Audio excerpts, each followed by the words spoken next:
This story can be explained by people who know about ghosts. I've lived long enough in India to know it's best just to tell things the way they happened.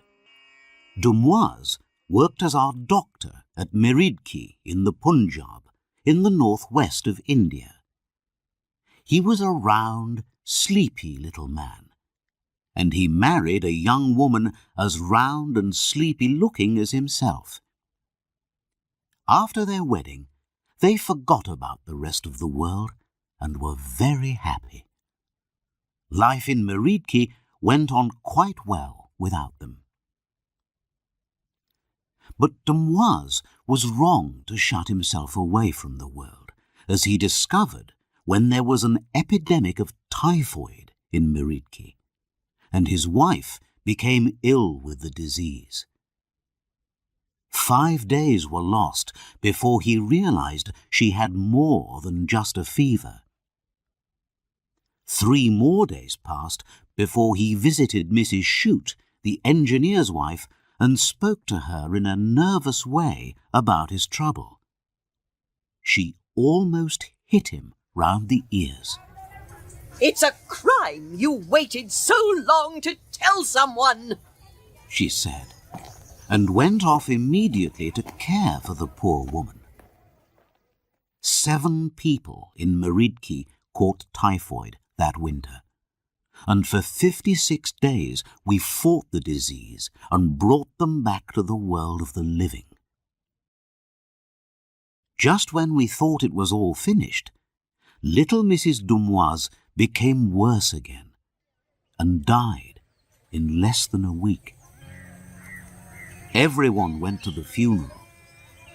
Dumoise started crying at the edge of the grave and was taken away by friends at once.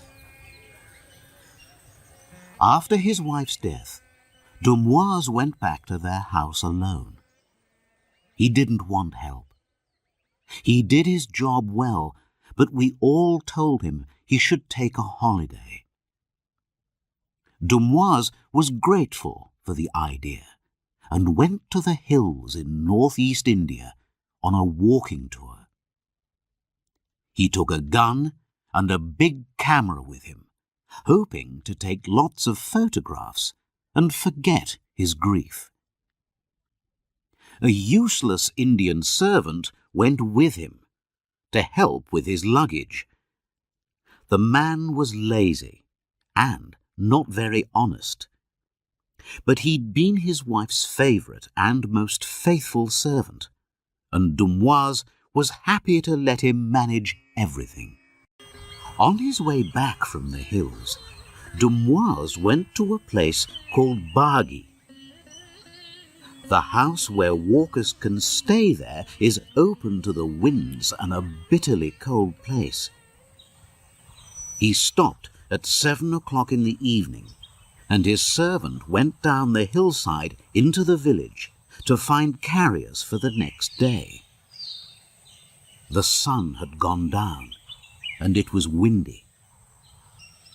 Dumoise stood in front of the house, waiting for the man to come back. He returned almost immediately, and so quickly that Dumoise thought he'd probably met some wild animal on the way. He was running as hard as he could up the side of the hill. When he reached Dumoise, he fell down at his feet. Blood came from his nose, and his face was grey with fear. Then he said, "I've seen the Mem Sahib." "Where?" asked Dumoise. "Down on the road to the village. She was in a blue dress, and she looked at me from under her hat and said, 'Ramdas, say hello to my husband and tell him I'll meet him next month at Nudea.'" Then I ran away because I felt very afraid. I don't know what Dumoise did. Ram Das said he walked up and down in front of the house and waited for the Memsahib to come up the hill, holding out his arms in front of him like someone who was crazy. But no Memsahib came, and the next day Dumoise travelled onwards to Simla, the summer home of the British government in northern India.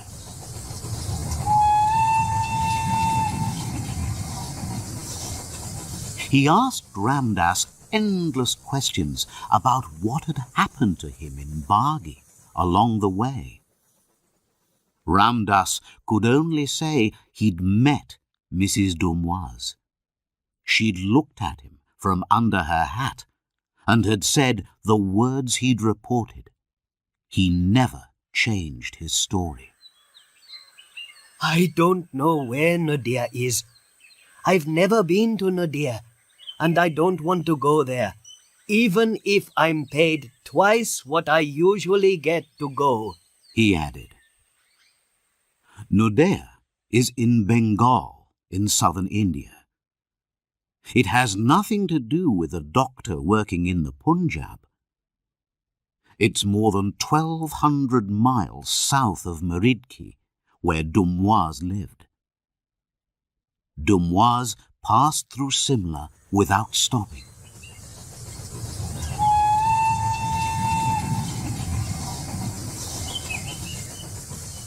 And then went on to Meridki. There he met the doctor who'd taken his place at the hospital while he was away. This man was an old friend of his, and they talked for a day about work. In the evening, Dumoise told the man what had happened at Bagi. At that moment, the telegram boy ran in with a telegram from the government offices in Simla. Dumoise read it with interest. It said, Cholera epidemic at New Dea. Bengal government needs help. Punjab government sending you there. Dumoise threw the telegram on the table. Well, He cried. The other doctor said nothing. What could he say? Then he remembered Dumoise had passed through Simla. Did you hear about this already and take the job in order to make an end of your... He began, but Dumoise stopped him. not at all. It's the first I've heard of it. But if death comes for me, I won't be sorry. In the half-light, the other man helped to put Dumoise's things back in his bags. Ram Das came in with a light. Where's the Sahib going? He asked. To Nadia, Answered Dumoise softly. At that, Ram Das fell to the floor, pulling at Dumoise's legs and asking him not to go. He cried and moaned until he was told to leave the room. Then he put all his things together and came to ask for a reference. I'm not going to Nadia to see the Sahib die, and perhaps die myself, he said. So Dumoise paid him, gave him a reference, and went to Nadia alone. 11 days later, he joined his Memsahib, and the Bengal government had to find a new doctor to fight the epidemic in Nadia. For Dumoise lay dead from cholera in the hospital there.